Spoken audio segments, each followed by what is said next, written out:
आपके medical entrance 2016 का question है और ये क्वेश्चन कितना इजी हो चुका है अब आपके लिए। मेडिकल एंट्रेंस 2019 का क्वेश्चन है। पहले हम लोग क्वेश्चन रीड करते हैं। इन लिक्विड्स का वेपर फेज में मोल का रेशियो होता है, तो उस लिक्विड का वेपर फेज में कितना मोल फ्रैक्शन है उसको दिखाने के लिए यूज करोगे भाई। और आज का सेशन यही है और आज मेरा ये कॉन्सेप्ट आपको डेफिनेटली काम आ गया होगा। और अगर आप लिक्विड के साइड से ये सब खेल कर रहे हो तो इसका मतलब आपको आपके बेटर अंडरस्टैंडिंग के लिए पढ़ाया है, लेकिन अब आपको न्यूमेरिकल्स के लिए खाली फॉर्मूला लेके जाना है। अब मैं पूछ रहा हूँ कि आसमान में आत्मा किसकी ज्यादा मिलेगी? तो ऑब्वियस सी बात है भैया, जो ज्यादा मर रहा है उसी की तो आत्मा ज्यादा मिलेगी। वहां आसमान में वेपर फेज में क्या मोल फ्रैक्शन है वो बताइए। क्लियर? तो बोलिए, इस तरीके से आपको फर्क भी समझ में आ गया। लिक्विड सॉल्यूशन चैप्टर से राउट्स लॉ के वो न्यूमेरिकल जो आपके नीट एग्जामिनेशन में सबसे ज्यादा बार पूछे गए और इस तरह के क्वेश्चंस के आने की प्रोबेबिलिटी भी आपके नीट एग्जाम में सबसे ज्यादा है, और वो है किसी भी कंपोनेंट का वेपर फेज में क्या मोल फ्रैक्शन होगा। इस पर बेस्ड सबसे ज्यादा क्वेश्चंस आपके नीट एग्जाम के इस लिक्विड सॉल्यूशन चैप्टर में पूछे गए। इस टाइप के क्वेश्चन कैसे हम लोग फटाफट कर सकते हैं? जैसे ये भी क्वेश्चन देखिए, आपके नीट 2016 में पूछा गया है, जिसमें आपसे कह रहा है कि वेपर फेज में किसका मोल फ्रैक्शन ज्यादा होगा। इस टाइप का क्वेश्चन पूछा गया है, जिसमें आपको partial pressure of dry air पूछा गया था, नीट 2019 का क्वेश्चन है। और एक ये पूछा गया है जिसमें आपको वेपर फेज में जो वेपर्स है उनके मोल का रेशियो क्या होगा। तो इस तरह के क्वेश्चंस के लिए आप तैयार हो जाइए। इस तरह के क्वेश्चंस के आने की प्रोबेबिलिटी सबसे ज्यादा है। तो सीखते हैं इस तरह के क्वेश्चंस को हम कैसे फोड़ेंगे। इस तरह के क्वेश्चंस को अगर आप फटाफट सॉल्व करना चाहते हैं तो बस आपको एक सीखना है, छोटा सा कॉन्सेप्ट, लेकिन हाँ ये कॉन्सेप्ट एकदम क्रिस्टल क्लियर होना चाहिए। और ये कॉन्सेप्ट क्रिस्टल क्लियर तभी होगा जब आप सिर्फ टू द पॉइंट बात करेंगे। पूरे लिक्विड सॉल्यूशन के जितने कॉन्सेप्ट्स हैं वो अपने माइंड से हटाइए और टू द पॉइंट बात करिए, तो ये कॉन्सेप्ट आपको समझ में आ जाएगा। पहली बात तो जो कॉन्सेप्ट सीखने जा रहे हैं उसकी ग्राउंड स्टोरी है क्या? ग्राउंड स्टोरी ये है कि अगर मैं आपसे ये पूछता हूं कि भाई ये बताओ ये एक्स से क्या होता है, तो आप कहोगे सर ये तो मोल फ्रैक्शन है। लेकिन आप सिर्फ क्या बोल के निकल गए? सर ये मोल फ्रैक्शन है। अरे ध्यान से समझना, आप बोले मोल फ्रैक्शन है, धीमे से मैं आपसे पूछूंगा बताओ वाई ये क्या है, आप कहोगे सर ये तो नहीं पता है। ये भी मोल फ्रैक्शन है, वो भी मोल फ्रैक्शन है, बट दोनों में फर्क क्या है?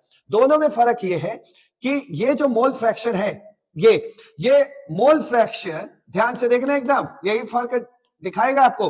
मोल fraction of liquid A in liquid state. Mind में रखना ये बात। मतलब उस लिक्विड ए का, जब वो लिक्विड थी, यानी लिक्विड ए का लिक्विड स्टेट में मोल फ्रैक्शन अगर दिखाना होगा तो आप लिखेंगे एक्स। क्लियर हो गया? अब आपसे कोई कहता है ये वाई ये क्या है, तो ध्यान से देखिएगा, ये भी मोल फ्रैक्शन ही है, ये भी मोल फ्रैक्शन ही है, बट मोल फ्रैक्शन किसका? लिक्विड ए का। मोल fraction of liquid A but in vapour phase. जब वो वेपर बन चुकी है, गैस बन चुकी है, तो mole fraction of liquid A in vapour phase. तो दोनों में फर्क आना चाहिए भैया।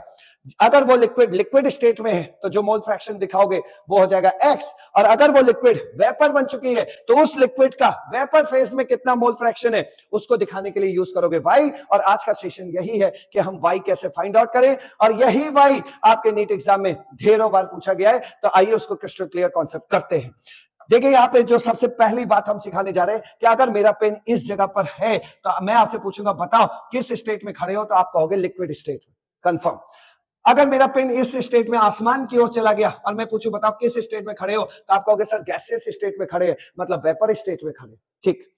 दूसरी बात, अगर मैं आपसे कह रहा हूं कि मैंने यहां पर एक क्लोज कंटेनर लिया, क्लोज कंटेनर के अंदर दो वोलेटाइल लिक्विड लिया है, दो वोलेटाइल लिक्विड को आपस में मिक्स करके एक सोल्यूशन बनाया है, और सोल्यूशन को मैं अब हीट करने जा रहा हूं।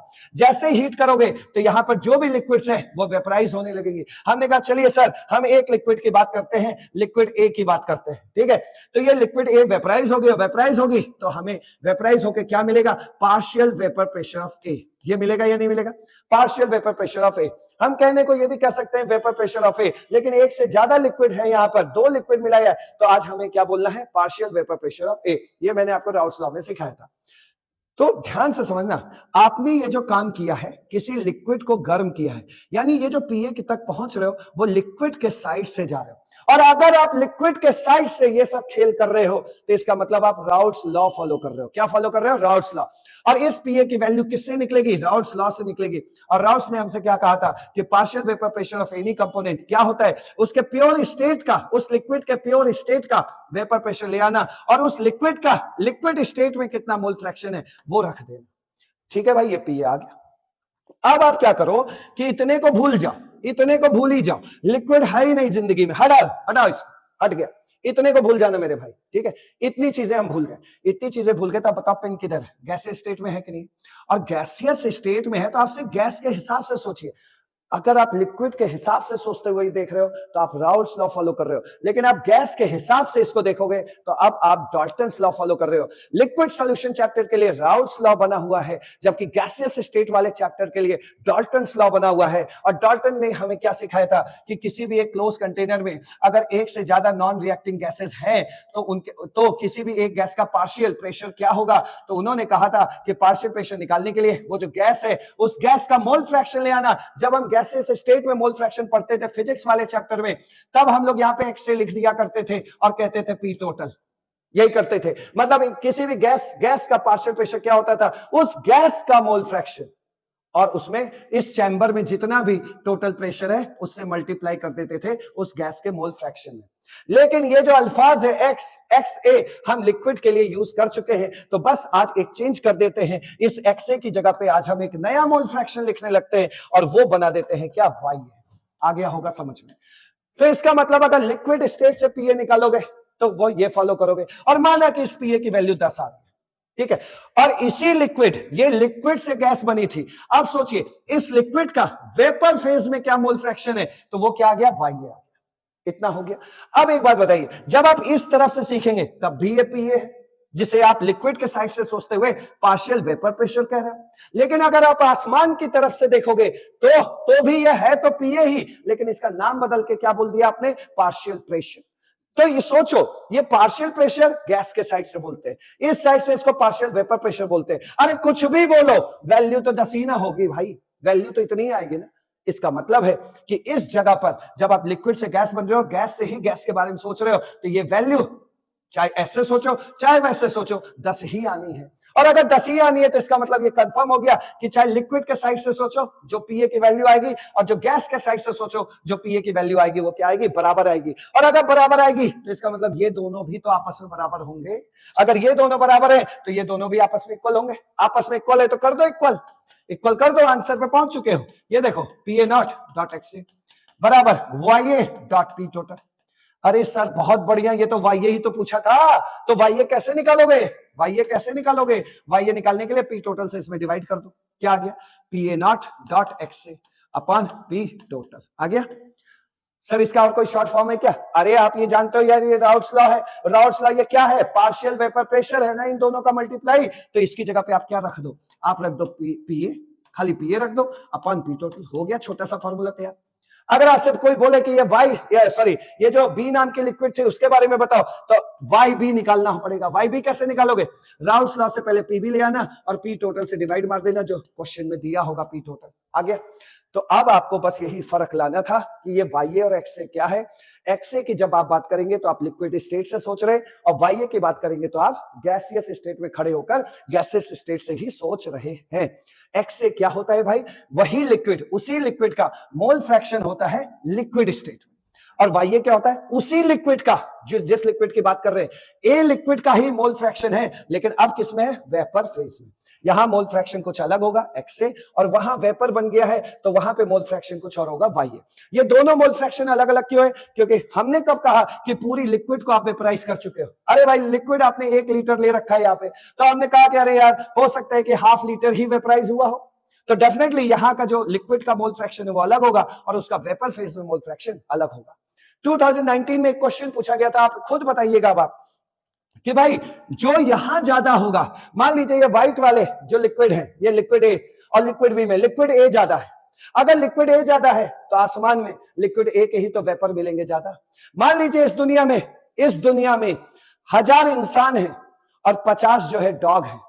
अब सब लोग इक्वल रेट से मर रहे हैं, ऐसे ही एक हाइपोथेटिकल स्टोरी अपने माइंड में सोचिए कि इस दुनिया में 1000 इंसान हैं और 50 डॉग हैं और इक्वल रेट से मर रहे हैं, मतलब ये जितने मर रहे हैं उतने ये भी मर रहे हैं। कहने का मतलब ये अगर 10 मर रहे हैं तो वो अपने हिसाब से 2 मर रहे हैं। अब मैं पूछ रहा हूं कि आसमान में आत्मा किसकी ज्यादा मिलेगी? तो ऑब्वियस सी बात है भैया, जो ज्यादा मर रहा है उसी की तो आत्मा ज्यादा मिलेगी। तो जो लिक्विड ज्यादा होगी उसी की आत्मा भी इधर ज्यादा मिलेगी। तो कभी भी आपसे बोले कि ये इतना लिया गया, ये इतना लिया गया, तो उसमें देखा करो कि कौन सी लिक्विड ज्यादा ली गई है। जो लिक्विड ज्यादा ली गई होगी उसके वेपर्स भी आसमान में ज्यादा मिलेंगे एज कंपेयर टू दूसरी लिक्विड जो कम क्वांटिटी में प्रेजेंट है। तो आइए अब हम लोग क्वेश्चन फोड़ते हैं। अब आप समझ गए हैं ग्राउंड लेवल पे आप समझ गए हैं कि हमें वाई ए फाइंड करना है। अब वाई ए फाइंड कैसे होगा? वाई ए है क्या?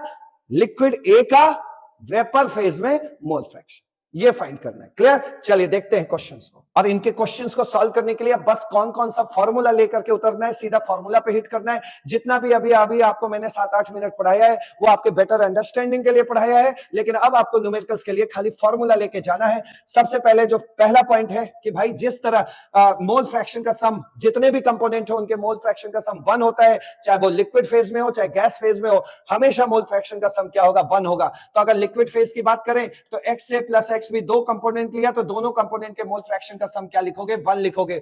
अगर आप गैस फेज की बात करोगे तो गैस फेज में भी दो ही कंपोनेंट थे, दो ही के वेपर मिल रहे थे, एक ए के और एक बी के, तो इनके भी गैस फेज में यानी वेपर फेज में जो मोल फ्रैक्शन होगा वो भी हमेशा क्या होगा? उसका सम भी हमेशा क्या लिखोगे? 1 लिखोगे।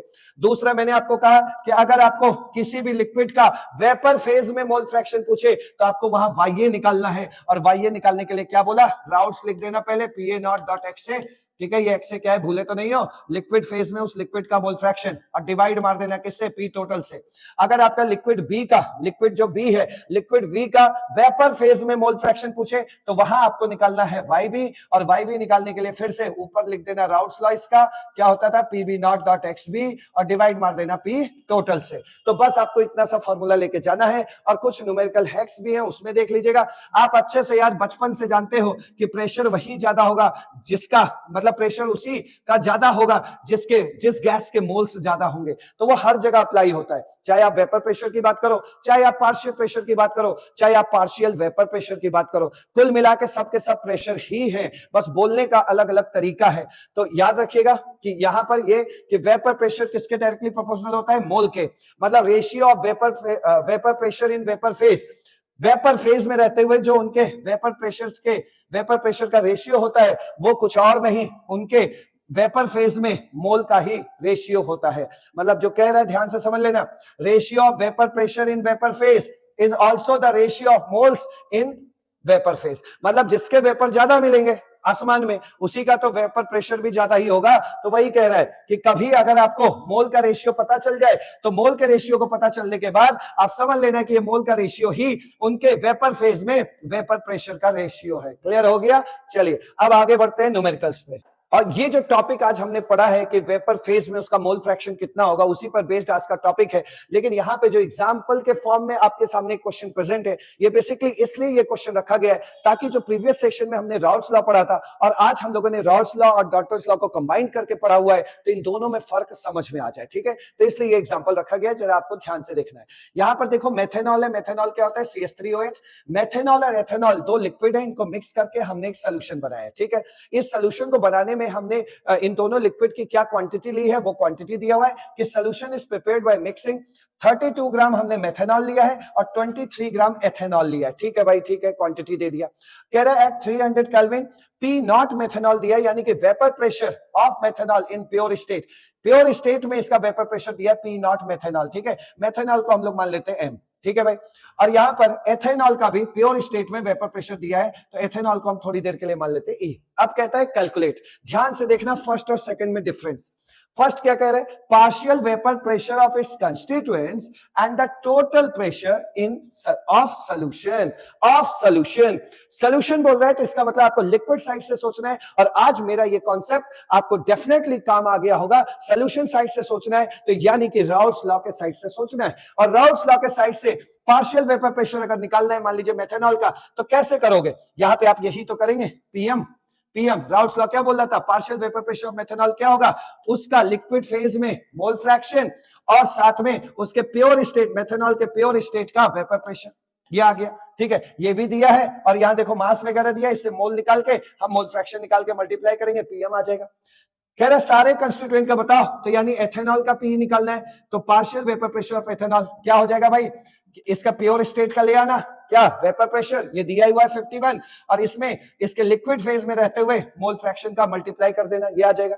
आपसे कह रहा है टोटल प्रेशर, तो पी टोटल क्या होता है, उस चैम्बर में, उस कंटेनर में यही दो प्रेशर तो जनरेट हो रहे हैं खाली, तो इनको आप ऐड कर देना, तो पीएम प्लस पीई हो गया, क्लियर हो गया। अब देखो सेकंड क्वेश्चन क्या कह रहा है, मोल fraction of each component in vapour phase, vapour phase में ले जाते ही मोल फ्रैक्शन बोल रहा है, यानी वाई फाइंड करना है, वाई, और वाई कैसे निकालोगे, मान लो मेथेनॉल का निकालना है, तो ये वाईएम हो गया, तो वाईएम कैसे निकालोगे, अरे भाई इसका पीएम ले आओ, यानी कि राउस लॉ के हिसाब से पीएम और पी टोटल का मल्टीप्लाई कर दो, ये पी टोटल तो आप निकाल ही रहे हो, पी टोटल का मल्टीप्लाई कर देना, यहां से आप पीएम निकाल ही रहे हो, ठीक है।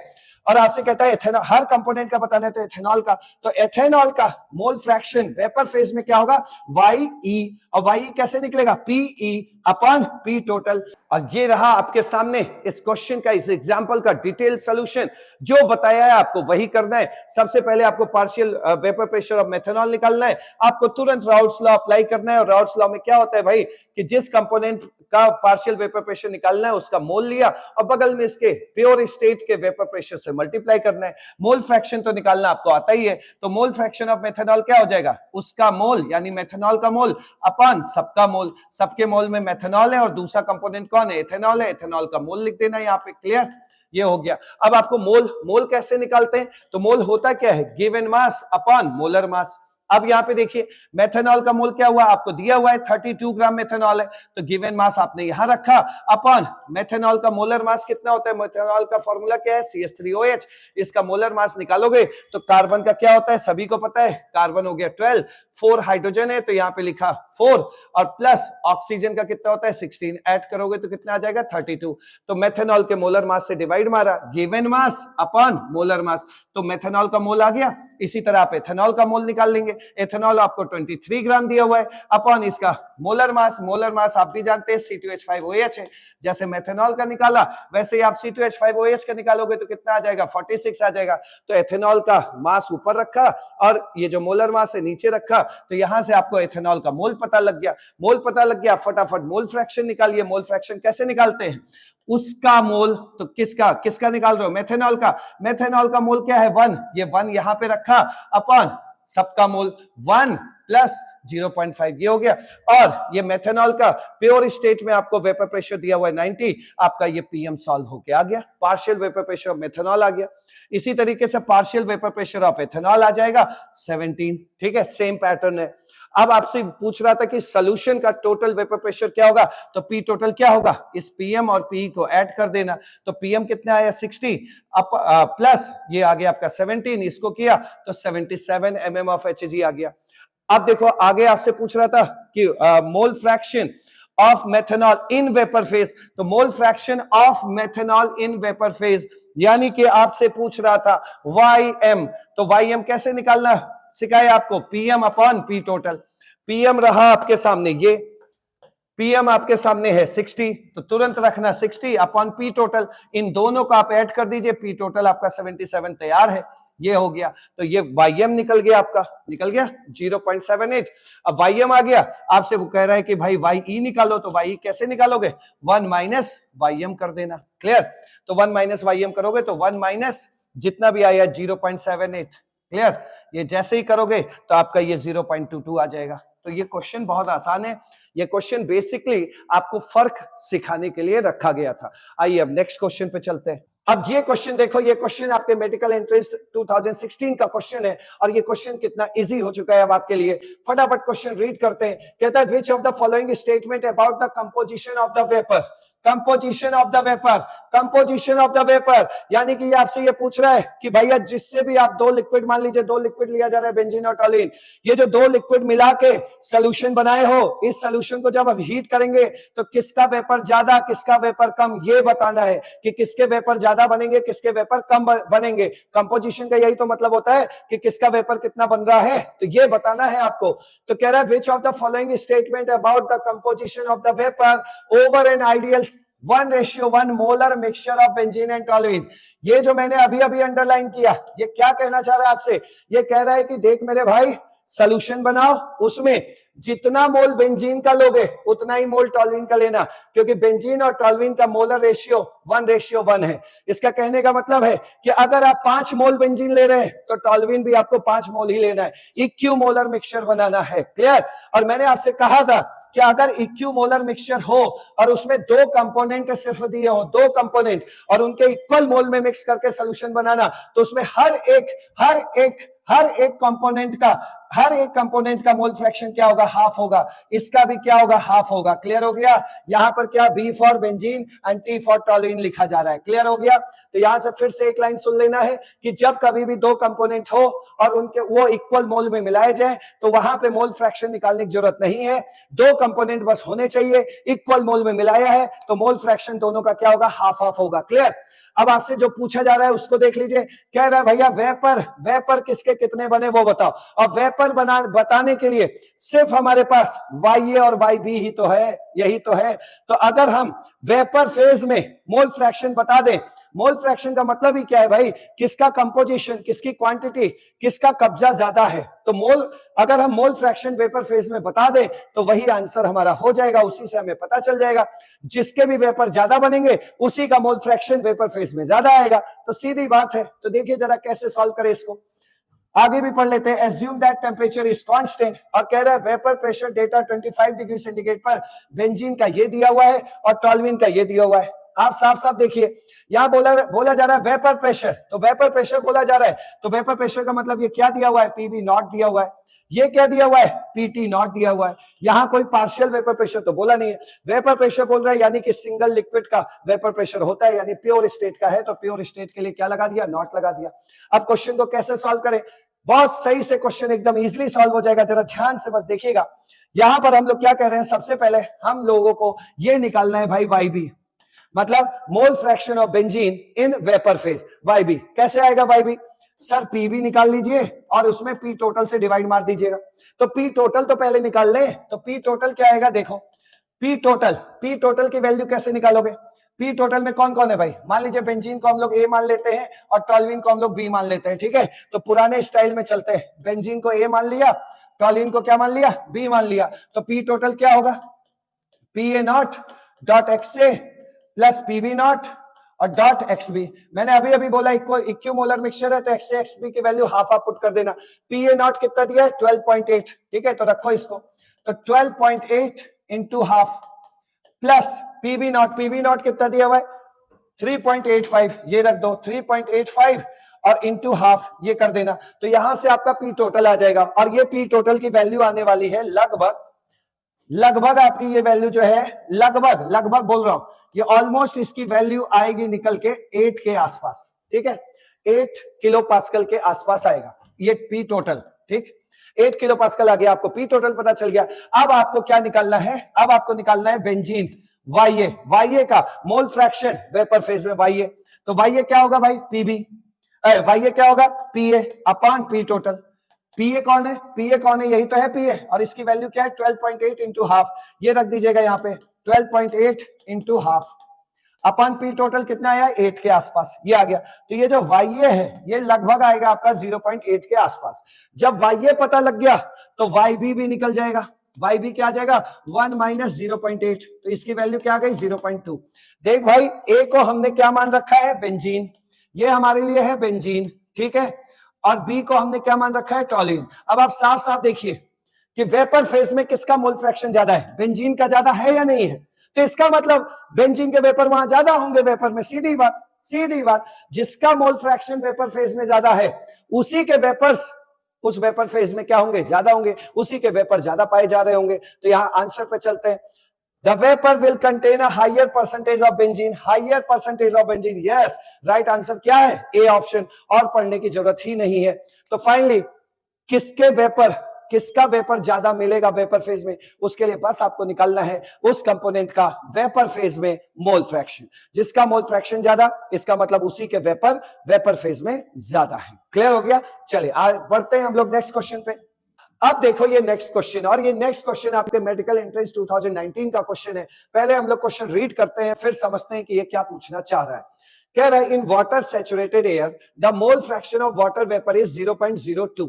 if the total pressure of the saturated air is 1.2 atm, the partial pressure of dry air. Sir समझ में कुछ नहीं आया, समझाते हैं। देखिए हमारे पास सपोज एक क्लोज कंटेनर, ठीक है भाई, एक क्लोज कंटेनर है, इसके अंदर कह रहा है कि सैचुरेटेड एयर है। अब वो सैचुरेटेड एयर मतलब संतृप्त हवा।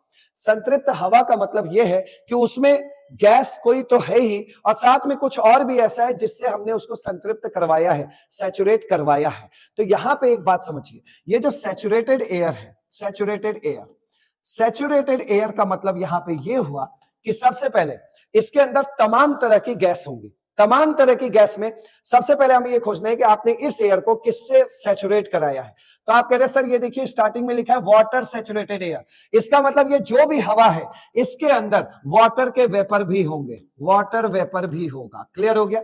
वाटर वेपर का मतलब क्या है कि जो लिक्विड वाटर है वो वेपर के फॉर्म में इस एयर में प्रेजेंट है, तो वाटर वेपर भी है। अब इससे तो आपने सैचुरेट करा दिया, मतलब ये तो है ही है, साथ में और भी गैसेस है वहां पे, और उसने कहा है कि उसके अंदर ड्राई एयर है, तो बस सिंपल लिख दीजिए ड्राई एयर। ये मतलब हो गया किसका? सैचुरेटेड एयर का। तो सैचुरेटेड एयर में एक से ज्यादा टाइप की चीजें होंगी, जिससे सैचुरेट कराया वो होगा अपने गैसियस फॉर्म में, और प्लस जो बची हुई ड्राई एयर है वो होगा। ठीक है, ठीक है भाई, ये हो गया। अब आपसे क्या क्या क्वेश्चन कह रहे हैं वो देखिए। In water saturated air the mole fraction of water vapour is 0.02। ये जो वाटर वेपर है इसका मोल फ्रैक्शन दिया हुआ है, तो mole fraction of water vapour दिया हुआ है कितना? 0.02। ठीक है, और क्या बोल रहा है? If the total pressure of the saturated air, मतलब ये जो सैचुरेटेड एयर है इसका टोटल प्रेशर दिया, तो मतलब इस चैम्बर में सैचुरेटेड एयर ही तो है, क्योंकि ये saturated air this plus this he तो है, तो मतलब इन दोनों का जो भी प्रेशर होगा उनको जोड़ के टोटल प्रेशर इस चैम्बर का आया होगा। और यहाँ पे कह रहा है सैचुरेटेड एयर का प्रेशर इतना है, तो इसका मतलब यहाँ टोटल प्रेशर पी टोटल कितना दिया हुआ है? 1.2 atm। अच्छी बात है भाई। अब एक बात बताइए, और क्या पूछ रहा था? Partial pressure of dry air. थोड़ी देर के लिए इसको ड्राई एयर मत बोलो, इसको गैस बोलो, तो पार्शियल प्रेशर ऑफ गैस। अरे पार्शियल प्रेशर ऑफ गैस, जैसे उसने गैस बोला तो हमारे दिमाग चला गया अच्छा ये तो डाल्टन्स लॉ का क्वेश्चन है। तो पार्शियल प्रेशर ऑफ गैस क्या होगा आप बताइए? पार्शियल प्रेशर ऑफ गैस यानी कि ड्राई एयर, ठीक है, partial pressure of gas equal to mole fraction of gas और इनटू क्या होगा? पी टोटल होगा, पी टोटल होगा इनटू पी टोटल होगा। ठीक है, यही चाहिए हमें। पी टोटल हमें देखो पता है 1.2 atm, बस मोल फ्रैक्शन ऑफ ड्राई एयर नहीं पता है। अरे दो ही तरह की तो गैस है, इसका अगर मोल फ्रैक्शन पता है तो इसका नहीं निकाल लोगे क्या? अब आप बताइए, हमें पता है कि जितने भी कंपोनेंट होंगे उनके मोल फ्रैक्शन का सम 1 होता है, तो मोल फ्रैक्शन ऑफ वाटर मतलब ये water vapour plus mole fraction of dry air, इसका सम हमेशा कितना होगा भैया? 1 होगा, क्योंकि दो ही कंपोनेंट है। मोल फ्रैक्शन ऑफ वाटर दिया है आपके पास 0.02, mole fraction of dry air निकाल लो बराबर 1, तो mole fraction of dry air क्या आ गया? Mole fraction of dry air आ गया आपका 1 माइनस 0.02 मतलब 0.98। इसको उठा के ले चलो, इसको उठा के ले चलो, ले जा करके यहां पे पुट कर दो, ये आ गया। और ये भाई साहब को यहां से उठा लो पी टोटल को, और इनको ले जाके यहां पुट कर दो, हो गया आपका क्वेश्चन सॉल्व हो गया। इसको जब पुट करोगे इन दोनों वैल्यूज को तो कितना होगा? 0.98 और इंटू 1.2, तो ये आंसर आपका आ जाएगा 1.176 atm। कितना सिंपल क्वेश्चन है, और इसी तरह आपको इसको सॉल्व करना है। नेक्स्ट आइए, नेक्स्ट क्वेश्चन पे चलते हैं। अब ये क्वेश्चन देखिए, ये लास्ट क्वेश्चन है जो एनसीईआरटी से लिया गया है, और आपसे क्या कह रहा है? Equal moles of liquid A and liquid B are mixed. बाद में क्वेश्चन पढ़ेंगे। मैंने आपसे 10 बार बोला है कि ये लाइन आपके नीट एग्जाम के फैशन बन चुका है, फैशन। और इस लाइन को देखते ही मैं आपसे पूछ रहा हूं कितने लिक्विड दिए? भाई 2 लिक्विड दिए। जब भी 2 लिक्विड दे और बोले कि इक्वल मोल्स में मिक्स किए जा रहे हैं, मतलब अगर आप 2 मोल ए मिक्स कर रहे हैं तो बी भी आपको 2 ही मोल मिक्स करना पड़ेगा, दोनों के इक्वल मोल होने चाहिए, और इसी को हम लोग बोलते हैं इक्विमोलर सॉल्यूशन। और जब भी 2 कंपोनेंट मिला के, मतलब 2 कंपोनेंट दिया हो और आपसे बोले इक्विमोलर सॉल्यूशन है, तो वहां डायरेक्ट धड़ल्ले से आप एक्सए की वैल्यू हाफ और एक्सबी के दूसरे वाले लिक्विड के मोल फ्रैक्शन की वैल्यू हाफ पुट करेंगे। क्लियर हो गया? वहां जाके मोल फ्रैक्शन निकालने नहीं लगेंगे। अब पढ़ते हैं आगे question. What is the ratio of their moles in the vapour phase? What is the ratio of their moles in the vapor phase? वो जो जिस लिक्विड को आपने हीट किया है, ठीक है, ए और बी को, तो ये भाई जब हीट हुए हैं तो ये वेपर बना रहे होंगे, ये वेपर बन रहा है ए का और ये वेपर बन रहा है बी का। ठीक है, तो आपसे ये बोल रहा है कि इनके वेपर के मोल का रेशियो बता दो, वेपर के मोल का रेशियो बता दो, वेपर के मोल का रेशियो बता दो। मतलब ये लिक्विड जितना भी वेपर बना रहे हैं उनके वेपर फेज में उनका मोल का रेशियो बता दो वेपर फेज में। अच्छा भाई, लिक्विड फेज में बोलता तो हम कहते हैं 1:1 है, मतलब इक्वल मोल है। अब कह रहा है वेपर फेज में। एक बात बताइए, मान लीजिए ये 2 मोल है, ये भी 2 मोल है, ऐसा थोड़ी है कि हीट कर दिए तो 2 के दोनों मोल, इसके भी 2 मोल उसके भी 2 मोल वेपराइज होकर 2 मोल बना देंगे, ऐसा तो नहीं है भाई। 2 मोल दिया है, उसमें से 1.5 मोल वेपराइज होगा, इसका 1 मोल वेपराइज होगा। हमें क्या पता किसका कितना मोल वेपराइज होगा, क्योंकि यहां तो ए और बी के फॉर्म में दिया है, तो हमें यह भी नहीं पता चल रहा है कि कौन मोर वोलेटाइल है कौन लेस वोलेटाइल है। तो डेफिनेटली इनका लिक्विड फेज में तो मोल बराबर है, सपोज ये 2 मोल है तो ये भी 2 मोल है, लेकिन वहां कितना है ये तो इस बात पर डिपेंड करता है कि कौन कितना वेपराइज हुआ है। क्लियर हुआ? तो ऐसे क्वेश्चंस के लिए मैंने आपको न्यूमेरिकल हैक्स दिया है। मैंने आपसे कहा है कि इसका जो भी पार्शियल वेपर प्रेशर आए, इसका जो भी पार्शियल वेपर प्रेशर आए और इसका जो भी पार्शियल वेपर प्रेशर आए, इनके पार्शियल वेपर प्रेशर का रेशियो ही वहां पे इन लिक्विड्स के वेपर फेज में इन लिक्विड्स का रेशियो होगा। ये मैंने आपको न्यूमेरिकल हैक्स में सिखाया है, फिर से बोल दे रहा हूं। इनके पार्शियल प्रेशर का जो रेशियो होता है वो इन लिक्विड के वेपर फेज में इनके मोल का रेशियो होता है। इन लिक्विड्स का वेपर फेज में मोल का रेशियो होता है। फिर से बोल रहा हूं, इन लिक्विड्स का वेपर फेज में मोल का रेशियो होता है, क्योंकि हमें पता है pressure is directly proportional to क्या, मोल। तो इस तरह आपको क्वेश्चन सॉल्व करना था।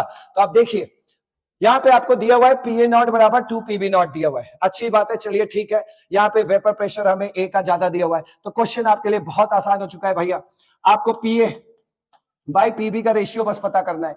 चूंकि आप सोल्यूशन को हीट करके वेपर पा रहे हैं, तो इसका मतलब आपको राउट्स लॉ से चलना है, तो आपको बस XA डॉट PA0 लेना है और नीचे PB की जगह क्या लेना है, XB डॉट PB0। तुरंत राउट्स लॉ लगा दिया। अभी मैंने आपसे बोला था कि इक्विमोलर सोल्यूशन है और 2 ही कंपोनेंट है, तो तुरंत यहाँ पे XA और XB की वैल्यू हाफ हाफ हो गई, यानी कि XA और XB की वैल्यू इक्वल है, तो कट गया तो क्या बचा आपके पास, PA0 बाई PB0।